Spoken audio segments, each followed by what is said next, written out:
3 ఫార్మాట్లకు వేరువేరు కెప్టెన్లు ఉండడం కంటే అన్ని ఫార్మాట్లకు ఒకే కెప్టెన్ ఉంటేనే జట్టుకు ఎంతో మేలు జరుగుతుందని భావించడం వల్లే కెప్టెన్సీ నుంచి తప్పుకున్నానని మహేంద్ర సింగ్ ధోని అన్నాడు. పరిమిత ఓవర్ల కెప్టెన్సీకి రాజీనామా చేసిన తరువాత మొదటిసారి మీడియాతో మాట్లాడాడు. కోహ్లీకి జట్టును సమర్థవంతంగా నడిపించే సత్తా ఉందని అభిప్రాయపడ్డాడు. 10 ఏళ్ల పాటు కెప్టెన్గా ఎంతో ఎంజాయ్ చేశానన్నాడు. కెప్టెన్సీ నుంచి తప్పుకోవాల్సిన సమయం ఆసన్నమైందనే ఈ నిర్ణయం తీసుకున్నానని ధోని తెలిపాడు. ఇప్పటి నుంచి బ్యాటింగ్ పైనే పూర్తిగా దృష్టి సారిస్తానని చెప్పాడు.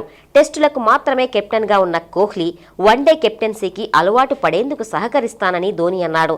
కోహ్లీకి అన్ని విధాలుగా సహకారం అందిస్తానని చెప్పాడు.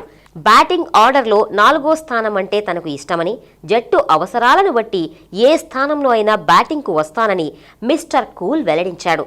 మామూలుగా కీపర్ వైస్ కెప్టెన్ లాంటోడని, ఏ బౌలర్కు ఎలా ఫీల్డింగ్ సెట్ చేయాలో కీపర్కు తెలిసిపోతుందని ధోని చెప్పాడు. ఆస్ట్రేలియా టూర్లో ఒక టెస్టు మిగిలుండగానే రిటైర్ అవడం వల్ల విదేశాలలో కోహ్లీకి కెప్టెన్సీ చేసే అవకాశం దక్కిందన్నాడు. అలాగే కీపర్గా సాహా కూడా తనను తాను నిరూపించుకుంటాడని భావించానన్నాడు.